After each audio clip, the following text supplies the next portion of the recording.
So, good evening, everyone. My name is Bob Warner, and we are happy to have guests with us this evening in this chat room, as well as those who will be watching the recording and those that are watching on Facebook in a number of different locations this evening. We are going to spend the evening learning more about and discussing racial equity and social justice.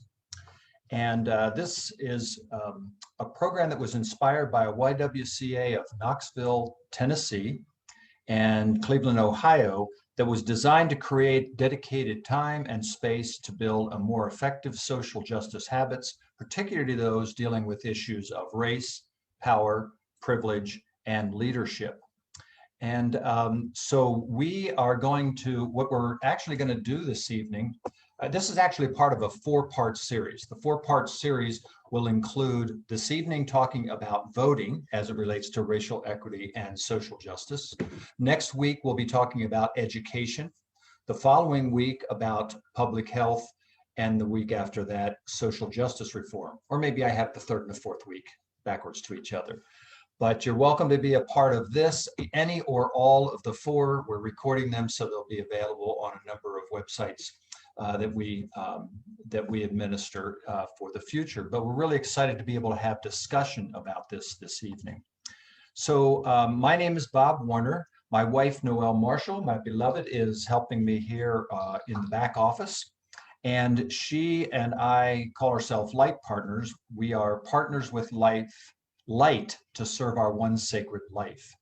And we consider ourselves to be sacred activists and world and US citizens, and are not really teachers of the material that we're going to discuss this evening. We're actually students of this material. So we're on a journey with you to be students and to have discussions and to see what actions any of us individually or collectively might take as we go forward with more knowledge.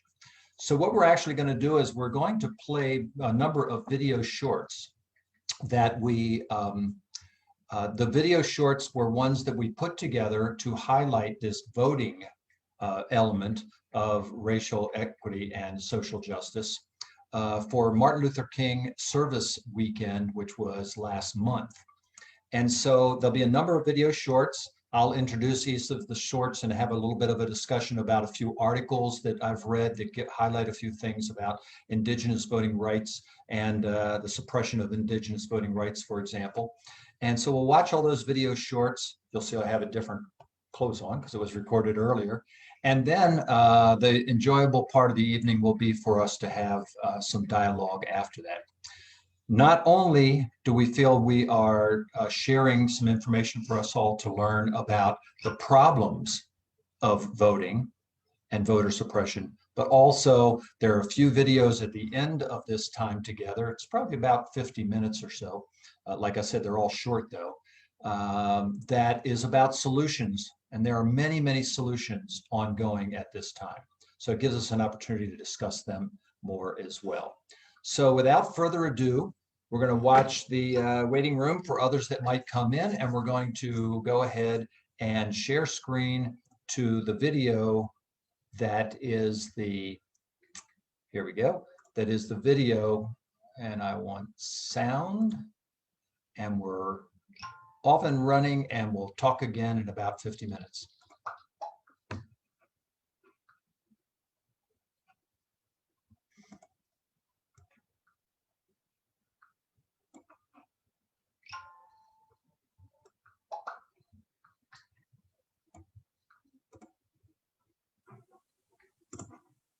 You may think race you are, but how would you prove it if someone disagreed with you? The fact is, even though race drives a lot of social and political outcomes, race isn't real.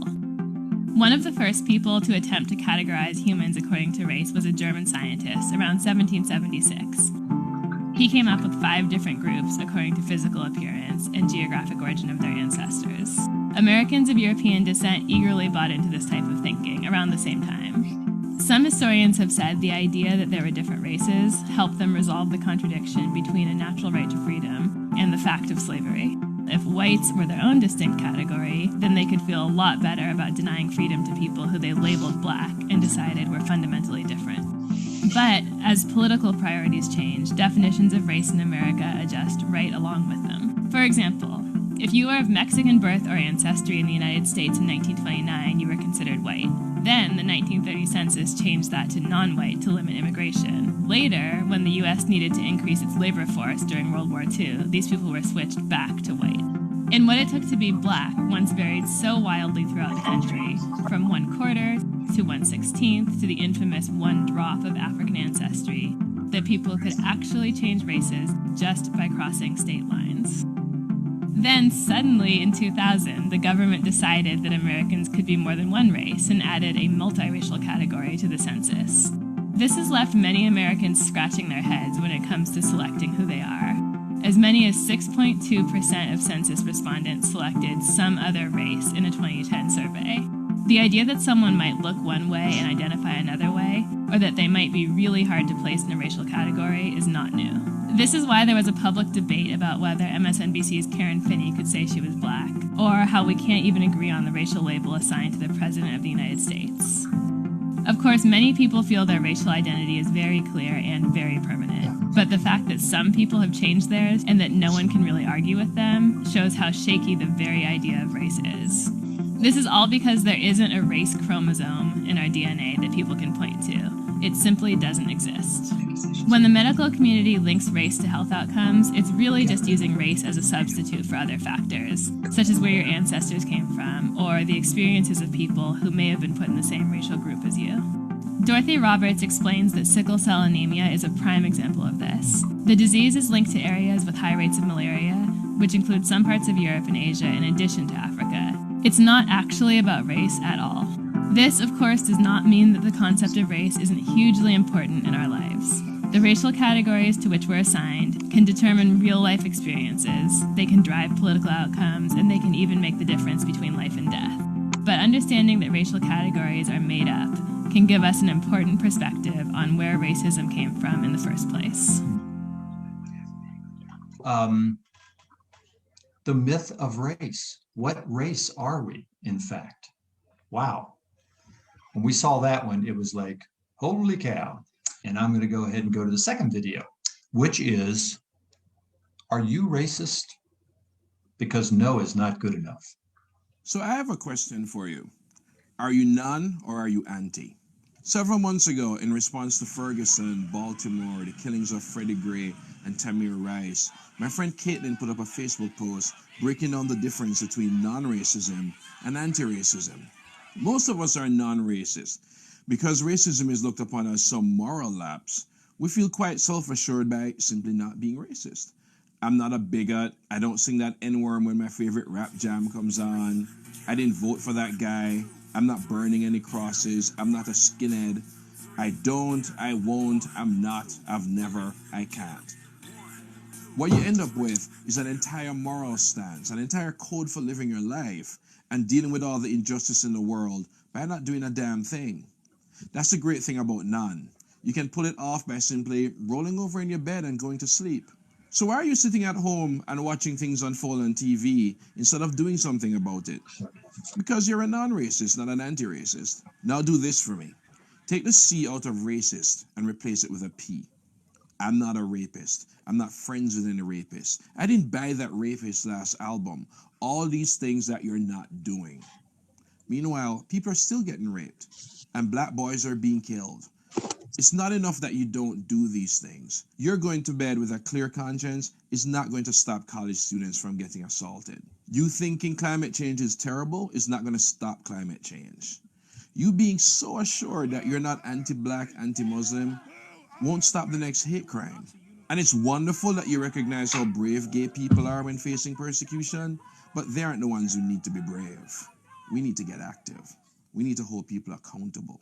We need to accept that what hurts one of us hurts all of us. And we need to stop thinking that injustice going on in the world isn't to an extent our fault. We need to stop being none and start being anti. We're going to share a video which is a good capsule of the history and a very contemporary view, but also including the history of Black voter suppression. It's actually an NBC News clip. The other things that we'd like to show go at different angles from this subject about voting. This one is about Black voter suppression. And I'm going to show a timeline also right after that. But also, if we have time, I'd like to show a little bit of clips and a couple of pieces of articles that talk about the state of Native American voting rights, and also about gerrymandering, and about our felons in our country, after they've served their time to society, quote unquote, allowed to vote in our elections, because the numbers there are staggering and quite impressive as to how many people are kept from voting after they've paid their debt to society. So we'll start off with this 8-minute video, which is the history of Black voter suppression by Latasha Brown, who is the co-founder of Black Voters Matter and the New Georgia Project. So it's quite contemporary piece. Black bags, we got water, ponchos if it rains. We had people out there with like cold water coolers and like masks and people telling them to stay strong and stay in line. This is what they're doing. They're doing this on purpose so that your voice is not heard. I mean, just like this is going on right now in 2020. It's really ridiculous.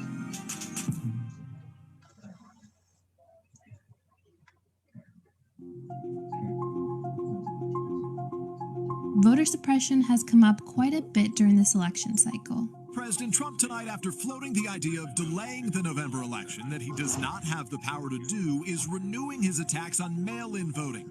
Despite no evidence, it leads to widespread voter fraud. From the president's warnings about voter fraud via mail-in ballots, to the new Tennessee law that could strip some protesters of their voting rights, or the messy primaries in states like Georgia, Wisconsin, and Louisiana. When I think about voter suppression and people ask me, well, when did it start? And I say it started when Africans were enslaved and forced to come to this country. There has never been a period of time in this country that there was not voter suppression. We would love for you all to, one, really share about some of the issues that are going on in your community. Why is this election important? Why is it important that South Georgia is not left out of the process? Because you ain't, because Black voters matter. Latasha Brown is a longtime political organizer and co-founder of Black Voters Matter, an organization aiming to boost Black voter turnout in presidential and local elections. Their work includes increasing voter registration, voter education, and advocating for policies that expand voting rights and access. The first election we worked in was in the U.S. Senate race. And NBC News is now calling Doug Jones the apparent winner. In a special nationally followed election, Democrat Doug Jones and Republican Roy Moore fought for a Senate seat in Alabama. And for the first time in 25 years, Alabama elected a Democrat to the Senate. And the Black vote was key for the Jones win, with 96% of Black voters backing him. We use some new tools, new technologies to help concentrate on getting out the vote. And that's what Black voter turnout increased drastically, and that there was an overperformance of Black voters in that particular election cycle. But we wanted to also send a message of affirmation of how Black voters saw themselves. We would convene these listening circles to talk to communities about what was it that they were concerned about, how did they see power, did they want power, and what did that look like? Say your name. My name is Evelyn Blair. If you don't get them in the primary, you won't get them there. Because some people just go for that one, but we got to start in the primary to get those people. That's right. That's right. This is primary day in Georgia. Lines in Atlanta stretching for blocks. Some standing in the rain, forced to wait hours to cast a ballot. You've been here about 3 hours. I'm not leaving. In Georgia, where I live and I am a voter, on election day, what we saw is we saw long lines. I myself, it took me 3 hours to vote. We also got a phone call at 10:30 p.m. that there were 300 African-American voters waiting in line to vote. It is 11:45 in Georgia, and guess what? We're still at a polling site. The last voter at that site did not leave until 12:37 a.m. I had to take my client to go vote because she wanted to go vote in Sandy Springs, and we was in and out in 7 minutes. But I live here in Southwest Atlanta, so this is where I have to go vote, and I've been in line for at least 30 minutes already, and I don't know how long I'm going to be here. I waited for maybe like 2 to 2.5 hours to vote. The voting delay occurred in Fulton County, home to 15 cities, including Atlanta, which has a majority Black population. The primaries in June made me think of what it would be like to live through a tsunami or other natural disaster. And in a sense, it was a natural disaster. Fulton County election official admitted that there were problems and blamed the delays on an unexpected surge in absentee voting and a reduced number of voting locations due to the pandemic. We found ourselves with 20% less places than we normally would use for an election. This made it impossible to do a good job, and we didn't. A Democracy Docket investigation conducted of Georgia's presidential primaries found that in polling places where the majority of voters were minorities, there was an average wait time of 51 minutes. Meanwhile, at polling locations where white voters were the majority, the average wait time was 6 minutes. Voter suppression isn't a new battle for Black voters in Georgia. In the 2018 governor's race, then Secretary of State Republican Brian Kemp faced off against Stacey Abrams. Kemp's office was accused of purging more than 500,000 voters from the rolls back in 2017. An analysis obtained by the Associated Press reveals racial disparity. Georgia's population is 32% Black, but the list of voter registrations on hold with Kemp's office was 70% Black. In 2018, his office said that they simply conduct regular list maintenance of the voter rolls to ensure election integrity. So you saw the women's suffrage movement. What was interesting is that while while Black women stood with white women in the women's suffrage movement, and we were an instrumental force in that movement, we did not secure the right to vote for ourselves to even 50 years later. On March 7, 1965, a group of protesters gathered at the Edmund Pettus Bridge in Selma, Alabama, calling for voting rights, with 25-year-old John Lewis leading the way. We intend to march to Montgomery. It was the first in a series of planned marches from Selma to Montgomery. Often what you saw in the Deep South, that people were not even allowed to register to vote. That when they went to register to vote, would walk up and the registrar would say, in order to register, you have to tell me how many jelly beans are in a jar. Or just some ridiculous questions that they would ask them as a tool to prevent them from being able to register. It was in August the 6th, 1965, where the Voting Rights Act was passed. And it was passed because of the work of those folks on the Edmund Pettus Bridge and the work all of those years that activists had been doing to demand the right to vote. In 2013, the Supreme Court invalidated a key part of the Voting Rights Act, and activists alleged that the Supreme Court's decision empowered some states to disenfranchise voters. So we start seeing in the states that we worked in and lived in voter ID laws, strict voter ID laws. We start seeing a massive closing of polls. We start seeing suppression tactics raise up. Congressman John Lewis risked his life to expand voting rights. Latasha sees him as an instrumental figure that paved the way for the work that she's doing today. We must never, ever forget the sacrifice of men and women who put their bodies on the line for freedom and equality. What they taught me is what is possible. Where do I and my generation want to take the nation next? We need a radically reimagined America and the way that we conduct voting and elections, that ultimately we should have universal voting. We should have same-day registration. There should be more, instead of where it's been very decentralized, the voting process, that there needs to be more alignment around that. This isn't about the Republicans or the Democrats. The bottom line is voting is a nonpartisan issue. Every single citizen should have free and fair access to the ballot.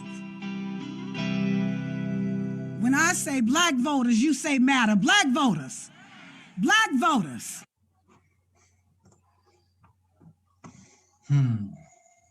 Wow. Yep. So one of the things I found interesting about that is here we are in 2020 having all kinds of centennial celebration about white suffrage and women's right to vote 100 years ago. When the fact is, white women got the right to vote 100 years ago. It was only 50 years ago with the Voting Rights Act that Black women had it more assuredly as an opportunity for them. I'm going to show a little timeline. I'm going to skip through it real quick because Latasha covered a number of things. And one thing, watching the clock here and realizing should have asked for an hour and a half, because we definitely want to have some chat about solutions as a part of this hour as well, not just setting up the issues as they exist. So I'm going to go real quick to this. I'm going to go quick to this timeline so we can emphasize a little bit more the Voter Rights Act. So she talked about these things, the Civil Rights Act back in 1866, and the 15th Amendment passed, giving Black men the right to vote. Soon after that, Louisiana and other southern states started coming up with grandfather clauses that disabled the capabilities, and they created all the way up until the 1940s obstacles for voting, like literacy tests and poll taxes and that sort of thing. So I wanted to skim forward in there's this, she talked about the Selma to Montgomery marches, of course. The Voters' Right Act that was passed in 1964, 1965, signed by Johnson, was very significant. And it really made possible for Black voters and those of color to have more voting rights and not to have these obstacles that were created, particularly by states in the South. And it was extended by Nixon, a Republican, in 1970. It was extended again in 1975 by Gerald Ford, a Republican, and the 25-year extension of the Voters' Right Act in 1982 by Reagan, a Republican. Interestingly, what happened was that that in 2000 and here we go, where is it there? Voter suppression really started to rise just in the last 10 to 15 years. And it came by way of various restrictions by states. The Voter Rights Act, that's VRA, the Voters' Right Act, said that certain states that had historically put up obstacles for people, like the poll tax and voter registration, that sort of thing, had to have pre-clearance from the United States Attorney General, the federal government, or a 3-judge panel of the District of Columbia to be able to put those in effect. And in fact, since about 2010, 2011, many states have continued to put these in effect. Right here, it shows that laws restricting voting have passed in South Carolina, Texas, and Florida that are disproportionately impacting minority voters. And in fact, many have been struck down by the state Supreme Courts. And so this is the big one in 2011, when Texas passed one of the most restrictive voter laws. Sheila's very familiar with this, under the VRA. And wanted to get over here to 13. Shelby, which is a county in Alabama, and the Shelby Holder case at the Supreme Court crippled one of the most effective protections for voter rights in the country by rendering this pre-clearance thing to not be required anymore. That was struck down by the US Supreme Court. And like within minutes, Texas, Mississippi, North Carolina, Florida, Virginia, South Dakota, Iowa, and Indiana were in with various voter restrictions and voter suppression requirements at a state level. So I just wanted to paint a picture of that a bit to give you an idea of how when you hear people talking about amendments to the Voter Rights Act, and what most recently has been called the John Lewis Act, the John Lewis Voting Rights Act, are actually to bring back as an act of Congress that which the Supreme Court took away in 2013. So that's a bit of a solution, if you will. There were actually, that was actually proposed in the last Congress, the Voter Rights and Advancement Act, which was renamed the John R. Lewis Voting Act right after he passed. Oh, here's what I want to show. I want to show the Native Americans real quick. Just this is an article. I just highlighted a couple of paragraphs to give you a little bit of perspective in here.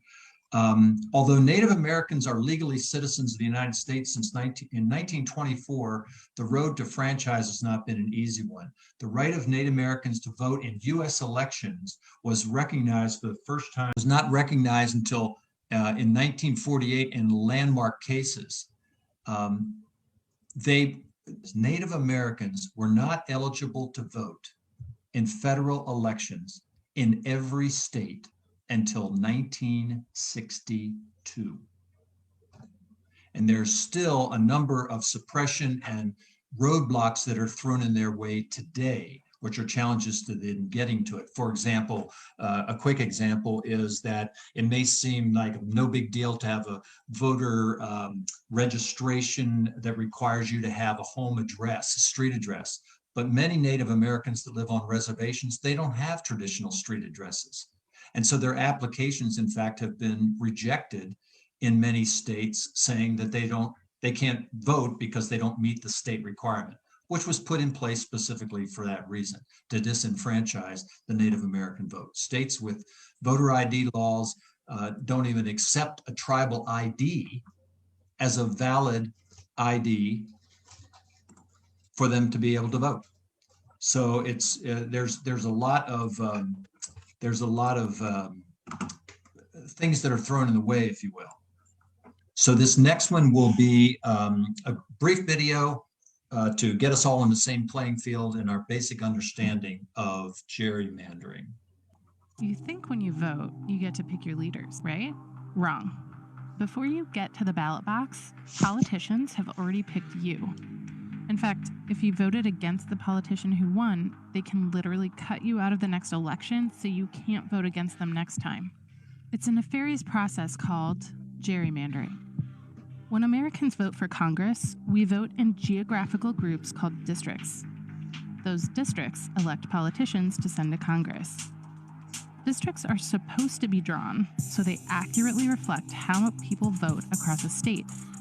So if a party has 50% of the vote, they should get about 50% of the representation. But here's what really happens. Once politicians get into power, they can redraw district lines to effectively guarantee their re-election and skew statewide representation, regardless of how the people vote. Sound like cheating?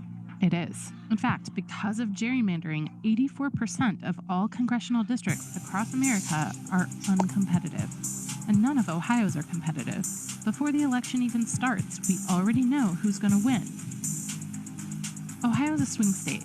That means about half the voters support each political party, but one political party holds 75% of congressional seats. How is that possible? Well, if you live in Cleveland, for example, you might think you'd be voting with everyone who lives in the surrounding Cuyahoga County. But politicians have drawn these crazy district lines that stretch all the way from Worcester to Canton to Akron, so they can control which voters get to vote in your district. Gerrymandering is about political power, and both parties do it when they're in charge of drawing districts.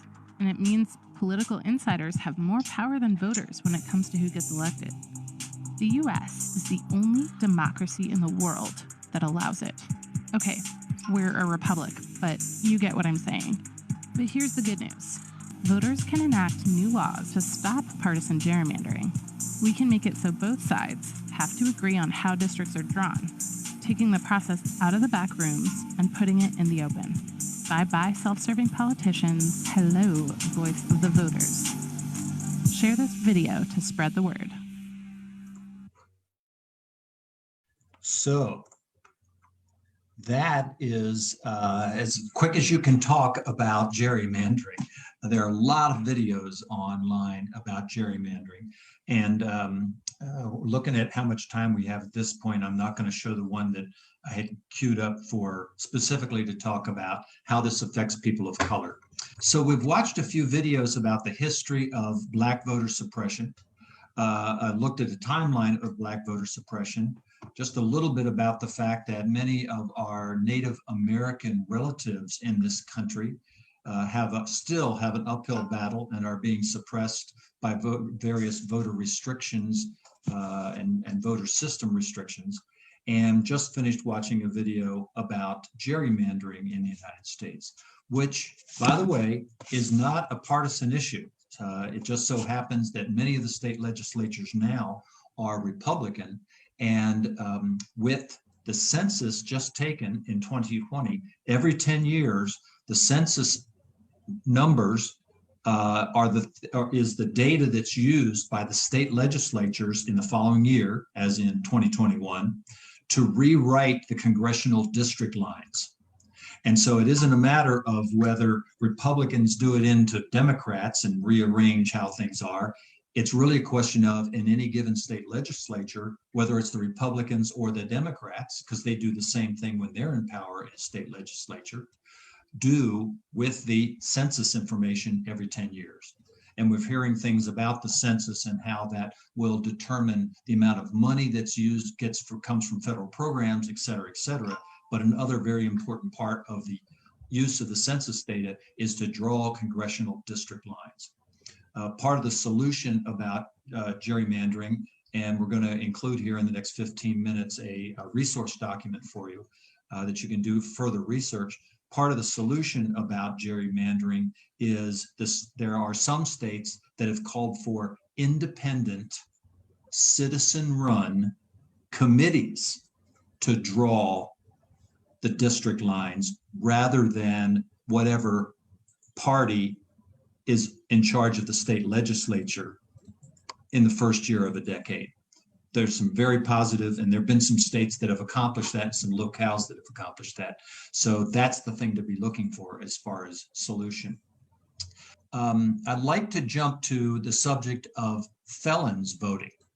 So if you were given a test on whether felons in your state, either that are in jail right now or that have served their time, are allowed to vote in elections, in federal elections, how do you think you would do on that test? Well, let me give a screen share here. There are some states where prisoners can actually vote when they're in jail. And so I want to share this with you, that almost more than in the 2016 election, more than 6 million Americans were prohibited from voting due to a felony conviction.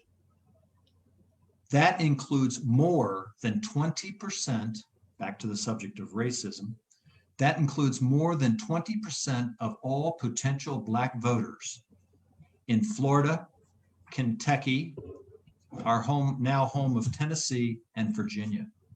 In those states, 20% of all Black voters were prohibited from voting because of their felony conviction.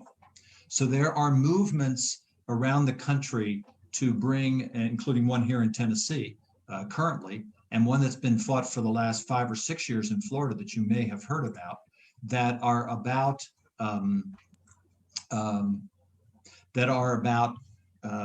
allowing former felons to be able to, or as they call them in Florida, returning citizens, to be able to gain their right to vote again. It's a very substantial number, and it's something that's held over the heads of those that have, like I said, committed a crime that was a felony and served their time. So there's a lot you could read about that subject. And this is a new subject for discussion here. The subject is ranked choice voting. Ranked choice voting exists in 2 of the 50 states and in a number of cities and counties around the country. And it's a whole new way of assuring that, well, it has a lot of benefits. And I think this video will help you out in understanding that. So what is ranked choice voting? In most parts of the United States, voters select a single candidate for each position on their ballot, and the candidate with the most votes wins. This is known as single-choice winner-take-all, which can sometimes result in the election of a candidate who earned only a small percentage of the vote, even when the majority of voters supported other candidates. But that's not the only way of electing our leaders. Ranked choice voting is another voting method which allows voters to rank their candidates in order of preference. In a ranked choice voting election, a candidate needs to earn more than half of the votes to win. All first choices are counted, and if a candidate has a majority, then they win, just like any other election. If not, the candidate with the fewest votes is eliminated, and voters who picked that candidate as number one will have their votes count for their next choice. This process continues until a candidate earns a majority and is declared the winner. Let's look at an example. Here, you select orange as your first choice candidate, yellow as your second, pink as your third, and green as your final choice. The first choices are counted. Yellow earned 35%, orange 21%, pink earned 28%, and green earned 16% of the vote. Because nobody won more than 50%, the candidate with the fewest votes is eliminated, and voters who picked him as their first choice have their ballots count for their second choice. This continues until a candidate receives more than half of the votes, or 50% plus 1. So what are some of the benefits of ranked choice voting? Ranked choice voting provides more choices, allowing more than two candidates to compete without fear of splitting the vote among like-minded individuals. Sometimes voters feel pressured to vote for the lesser of two evils. Ranked choice voting allows people to vote for their favorite candidate, not just against the candidates they dislike. With ranked choice voting, we see more positive campaigns and less negative advertising. Candidates are encouraged to reach out to as many voters as possible, including those supporting their opponents. They can build a winning coalition with like-minded candidates to earn voters' second and third choices. It's time to fix our democracy and make our elections work better for everybody. We can do that with ranked choice voting. Visit www.fairvote.org to find out how you can get involved. There really are a lot of benefits to ranked choice voting. And part of it is that part of it in cities and counties where it has been implemented, it's really seen to do a number of things, including that more of the majority feel like they voted for the person who eventually wins. In fact, we were on a Represent Us call last night, and they pointed out that in the 2016 election, and I don't say this as a partisan thing, but just as a fact of the way the system works today, which would be eliminated by ranked choice voting. In 2016, 10% of the people that voted in 2016 put Donald Trump in the position to be the Republican candidate for presidency. 10%. Because they made him the candidate of through the primaries. Then we all got our choice of one of two that we might not have liked to pick from after the primaries were over. And so this idea that third-party candidates have more of an opportunity. So if you really feel like Jill Stein is your candidate, and secondarily, Hillary Clinton, you vote for her as your second choice, you get to actually vote that way at the ballot, rather than saying, well, I have to vote for Hillary, who I don't want to, because my principles say I should vote for Jill Stein. But so the fact is that if neither of the candidates got over 50%, your vote for Hillary Clinton would have popped up into her stack. And so it helps us with not having to vote for our sort of the lesser of two evils. And the point that went by there very quickly was the comment about less negative ads. It's been very interesting in cities and counties where this is in place, where candidates have actually campaigned together and said, I know you might like Noel as your first choice, but please put me on the ballot as your second choice, and vice versa. And those people have created an opportunity for them to work together. And when the results are in, the fact is that there are more people that feel they have voted for the winner. May have been their second choice or their third choice, not just their first choice. But the candidate then also feels an obligation to engage and embrace and represent all of those that voted for them, whether it was the first, second, or third choice. So this is a very important one. That video was brought to you by fairvote.org. It's a great one to do research with. And lastly, if we just chat for a couple of minutes, there are a couple of things that I'd like to mention about House Resolution number 1. House Resolution number 1 was the first bill that was passed by the United States House in the last Congress, the 116th Congress, and it addressed voter access election integrity, election security, political spending, and ethics in all three branches of government. It was overwhelmingly supported by the then Democratic House as H.R. 1, and it went to the U.S. Senate, where it went into the Speaker, Mitch McConnell's in basket, and remained for the next 2 years. That bill has been reintroduced already in the 117th Congress, and most certainly it will pass, and it will be going to the Senate, where hopefully it will have the light of day opportunity. The resolution, which we highly would recommend you read for yourself and consider whether you should have your congressmen and senators being actually asking them to be co-sponsors of the bill, really has a very, very big opportunity for a big opportunity for it to be passed in this coming time. There is so much about political spending, about campaign financing, about transparency of foreign money in our campaign systems, which today is completely not transparent. We have no idea how much money and big money and PAC money and super PAC money is coming from outside of the United States and affecting our elections. And this resolution supports all of that. Of course, there's the opposite side of the argument that argues against it. We know what those arguments are because our congressman wrote to us in his daily newsletter and told us everything that was wrong with it, right out of the speaking points from the Heritage think tank, which is that it's telling states how to run their elections, and the federal government shouldn't be doing that. So I recommend highly for your consideration to look at H.R. 1 in this new Congress and seeing if you don't think, when you get down to the details of it, how valuable that could be. The other one, which I mentioned earlier, was H.R. 4, which is the Voting Rights Advancement Act, since renamed the John R. Lewis Voting Rights Act, which would reverse what happened in 2013 in the Supreme Court, allowing many states to basically find ways and loopholes and ways to go against the intention of the original Voter Rights Act from back in the mid-1960s.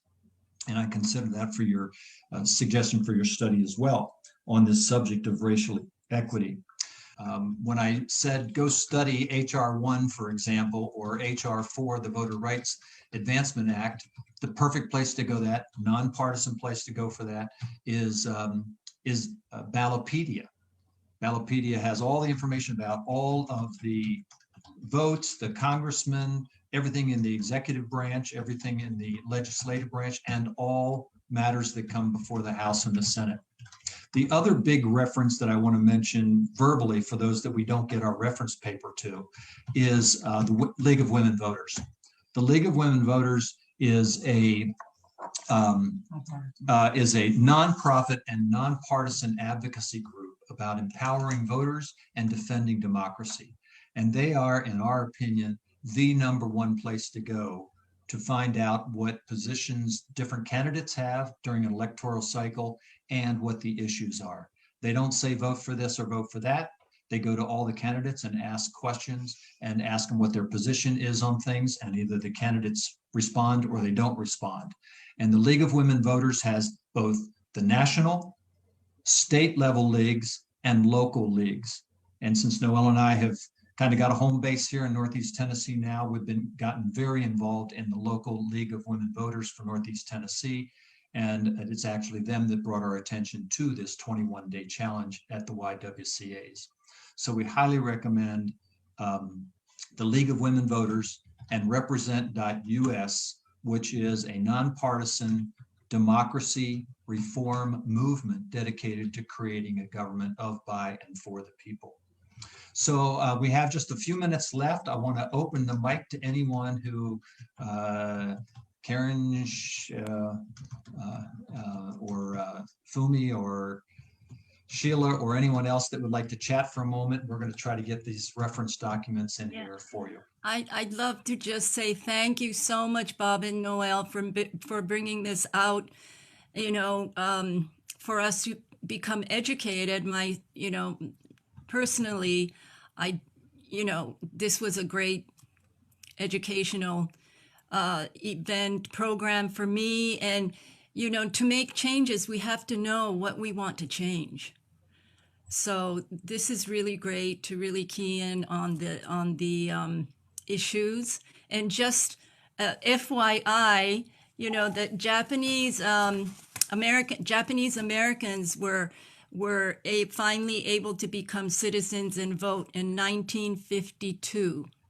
So just another, you know, piece of information. Thank you. Interesting. They got that right before the Native Americans or our Black friends. That's pretty interesting because they were incarcerated during World War II here in this country. So lots of, you know, prejudice against that group of people. So thank you anyway, Bob and Noel. Thank you. Thank you, Fumi. I noticed that in some of the research I've done in the last week about the Japanese Americans, and it's really quite stunning as to how far we've come, how long it's taken, and how much people, I think too many of us, particularly white folks, make assumptions about voting and about the privilege of voting and how easy it has been for us and how that has not been the case for many of our fellow citizens along the way, including those that were citizens before we came to the United States and invented U.S. citizenry, our Native American.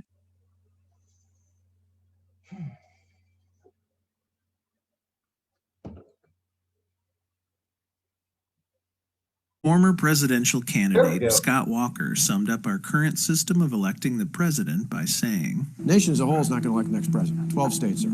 Governor Mitt Romney said, and so all the money will get spent in 10 states. This video explains why more than 3/4 of the people of the United States are politically irrelevant in general election campaigns for president, and how that can be changed in order to make every voter in every state relevant in every presidential election. The National Popular Vote Bill would guarantee the presidency to the candidate receiving the most popular votes in all 50 states and the District of Columbia. The President of the United States is elected by 538 presidential electors.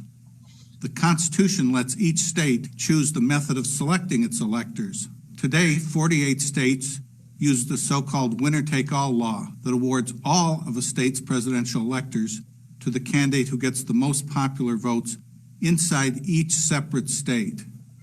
For example, because Obama received 1.5 million votes in Minnesota and Romney got only 1.3 million, all 10 of Minnesota's electoral votes for president were cast by Democratic electors. because of state winner-take-all laws, 5 of our 45 presidents have come into office without receiving the most popular votes nationwide. This occurs when a candidate wins a couple of states by a small margin while losing the rest of the country by a large margin.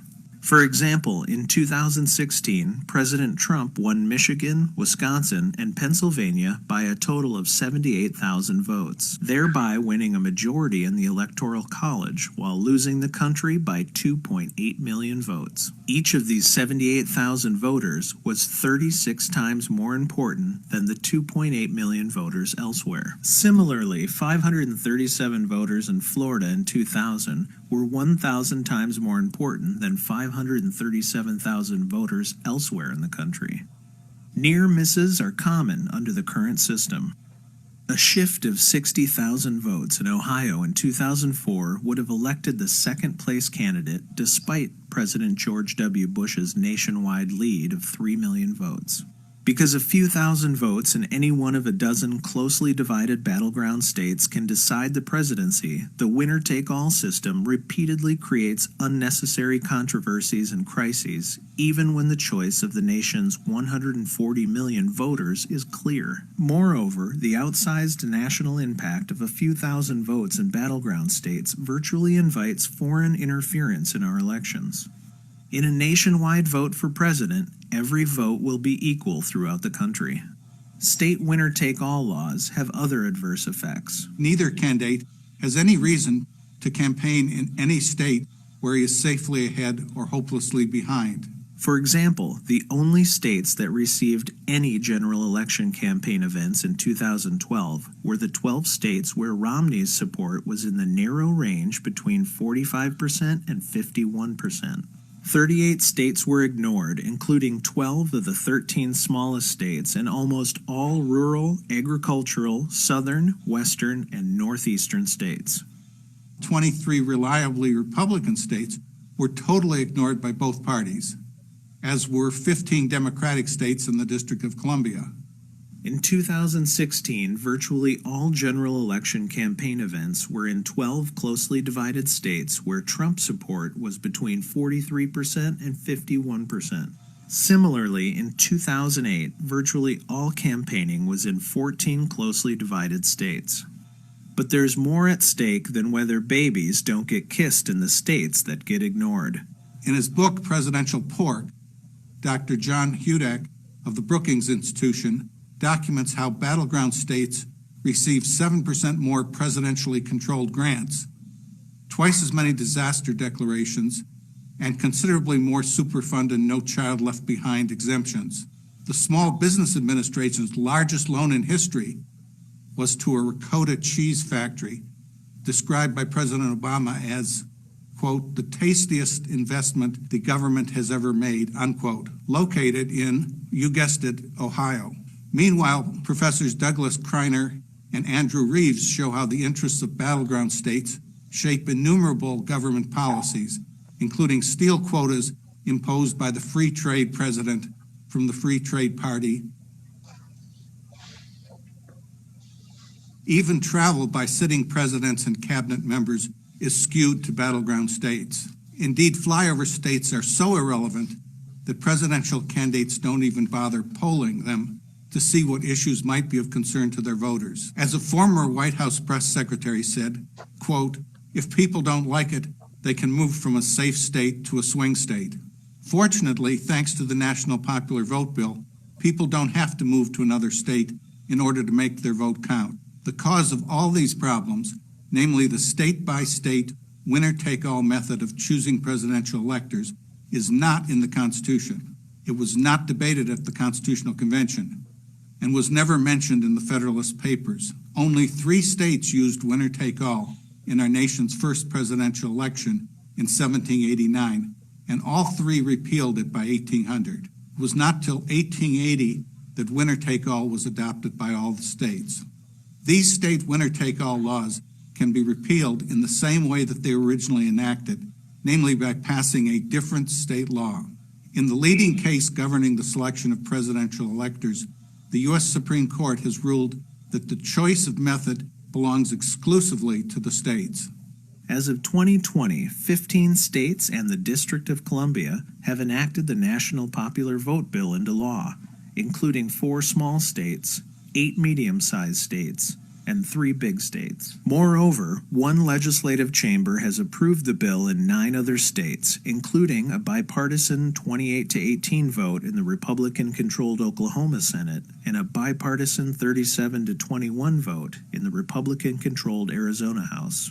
The National Popular Vote law will take effect when identical laws are enacted by states possessing a majority of the Electoral College, that is 270 out of 538. After taking effect, every vote will be equal throughout the United States, thus making every voter in every state politically relevant in every presidential election. All of the presidential electors from the enacting states will be supporters of the candidate receiving the most popular votes in all 50 states and D.C., thereby guaranteeing the presidency to the candidate receiving the most popular votes nationwide. In a nationwide election in which every vote is equal, candidates will have to pay attention to the concerns of voters in all 50 states. The National Popular Vote Compact is a constitutionally conservative, state-based approach.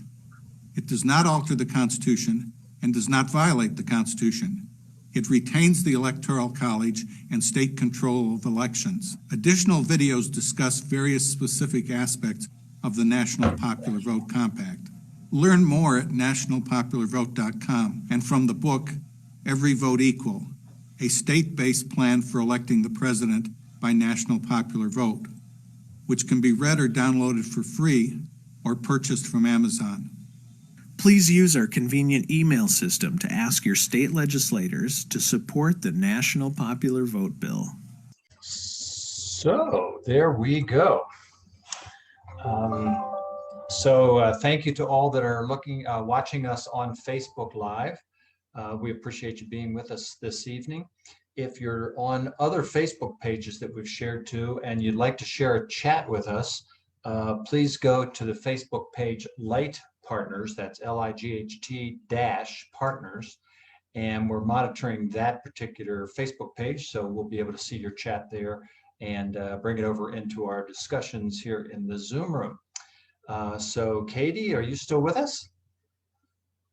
If so, it'd be great to see your smiling face again. Yes, I am. Good. If you have anything you'd like to share, reactions, I saw you post a note in the Zoom chat. We will send you a copy of the 3 pages of resources that we've collected for this, which include books, video clips, organizations, Facebook pages, as well as the original Knoxville and Cleveland, Ohio YWCA. Actually, the Knoxville one is going to be revising theirs and starting a 21-day challenge for 2021, starting March 1st. Great. And I think they're going to be leaving the 2020 version up there as well, because they'll have revised some of the videos they're using, of course. So any thoughts that you'd like to share, any reflections, any ahas, anything you learned that was new to you?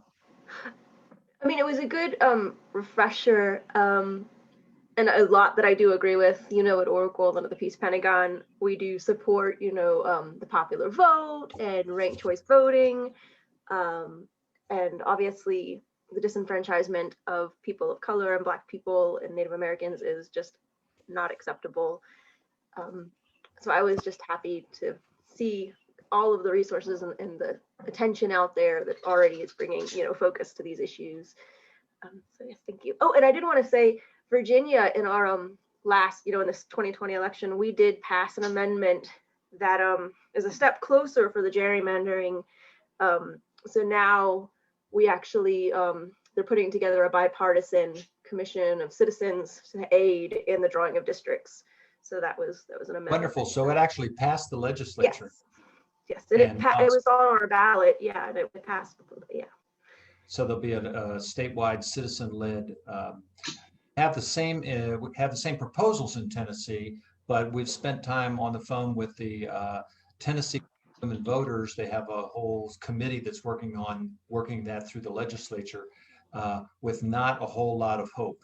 When you saw anything you saw on these presentations that had state maps, Tennessee was out of being colored in having anything, whether it was about felons, whether it was about gerrymandering, and whatever the other map was that was on there. That they and there's actually been a total of 3,000 bills introduced in the House and the Senate in Tennessee already. And one of which is that one senator in our state thinks that we should eliminate early voting altogether, and reduce the number of hours, I think it is, that what people would be allowed to vote on a work day when people have to go to work. So the efforts to keep people from voting continue. Mm-hmm. Is there any, Noel, anything you'd like to reflect? I think that's something we have to be very vigilant on, because I think to date there have been about 136 bills introduced across the United States to fix voting issues. And by fixing, it doesn't seem like it's making it more inclusive, but they tend to lean towards being more exclusive for one reason or another. So I think getting involved with your local, that's where the gold is. Get involved with your local government and know what's going on. We're new to the state, and we did not know how the legislature here, when they met, how long they met, who they were. And one thing I found that was interesting was ranked choice voting is really great. However, in this state, it really doesn't work because the ranked choice voting comes in when no one wins by 50%. Then you go to, you subtract out who got the least votes, add that to their second choice. In this state, you don't have to have 50% to win. So in Georgia, you do have to have 50% to win.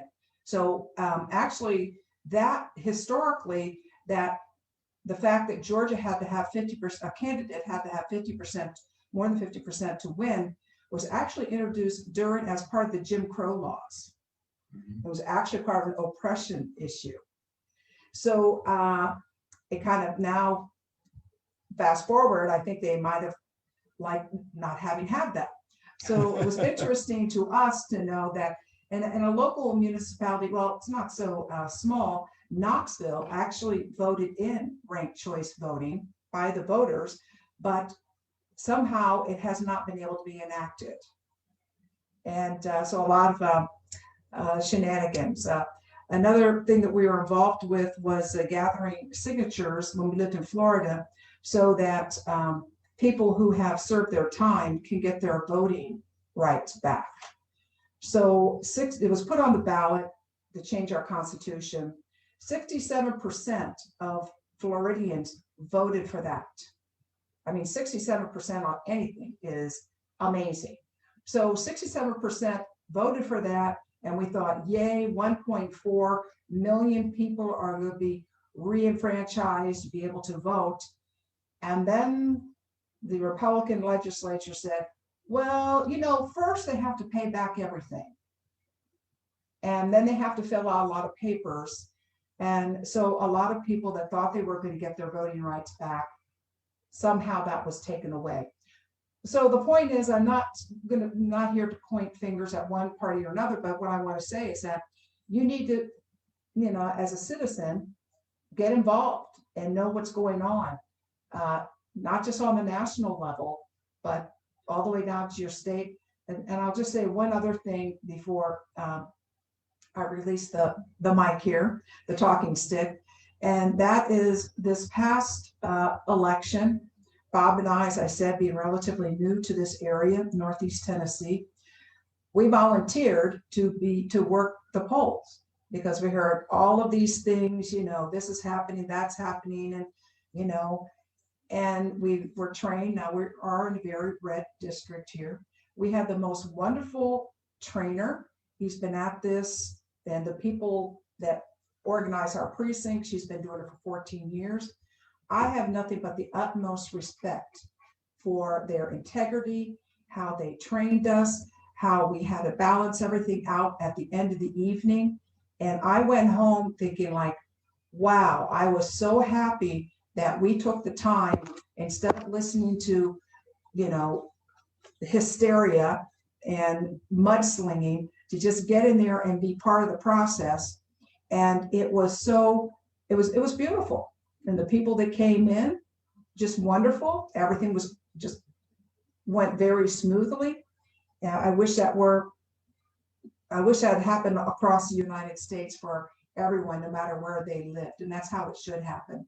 And I just know we had a very, I just have a lot of respect for the gentleman who, I don't know what his title is. As the director of elections for the director county. of elections Yeah. for our county. Hats off, did an awesome job.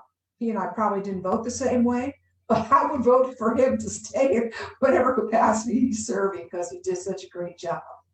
And the piece to ourselves is that we thought we volunteered, and we did, but then he said, oh, and you're going to be paid $165 for your service today. We went, all right. It was a long work day. It was a long work day with really great people. So get involved, get involved, get involved. Noel said that under the guise of improving the voter election process, that 130 plus already in different states across the country, a major part of it, because I believe the number is 38 states are Republican-controlled legislatures. And a lot of that is because of the big lie that happened starting months before November 1st and November 3rd and went after that.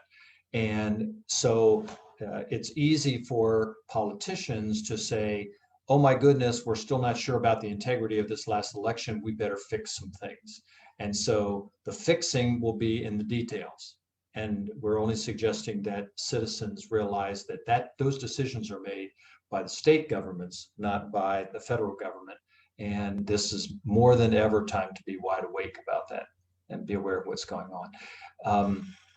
And we have state bills that are up in Tennessee about gerrymandering, felony voting, and election reform, quote unquote, election reform, as well as many others. Anything else that struck you, Katie, or that you'd like to ask about or talk about? We will definitely get you a copy of the resource book, the resource list rather, and look forward to next week as well. Yeah, so next week I'll be at the throttle. What's our topic next week? It's on education. Education. So we'll have about 55 minutes of short videos, try to make a story arc of history, problem, and some solutions. And so I hope that people will be able to join us next Tuesday night, 7 p.m. Eastern time. I know there's a lot of things competing for your attention. We just really feel this is so important. And Katie, really appreciate you representing the Peace Pentagon, our neighbor in Southwest Virginia, a beautiful place. Highly encourage you to visit their website. Do you want to give us a website? I want to make sure I get the right one. I know you have several. It's www.peacepentagon.net. So they do wonderful monthly salons. They publish. They have actually a community that's growing there, Valley of Light. And do you have a Facebook page for the Valley of Light now, Katie? We do, yes. It should just be /Valley of Light. Let me make sure. The Oracle? Yes. So Valley of Light is facebook.com/Valley of Light Community, and then there's facebook.com/Oracle Institute. So. And Katie, I get asked about communities all the time. Describe to us about the Valley of Light and what opportunities there are to be a resident. Yes. So we are actively recruiting founding members. We're a 23-acre campus right in the heart of rural Virginia and Independence. We're on the New River. We're a community for activists, for people who want to come together and be change agents for the world, to help build a better world for everyone. We're really small right now, but we are definitely looking for people who want to be active and engaged in the process. And so thank you for allowing me a chance to plug it. Well, yeah, but I heard you have some tiny houses there now. They're not tiny houses, but we are expanding our campground. So there are 4 cabins going up in the campground now, and we are also adding an apartment above the bathhouse that's going in the campground. So we are expanding our ability to house people, which is great. Wonderful. Awesome. The picture that's behind you is the Peace Pentagon, which is, excuse me, you can see the New River in the background. It's an absolutely gorgeous place for sanctuary for peace and conference center opportunities. So thank you all. Have a wonderful evening, and peace and blessings to all.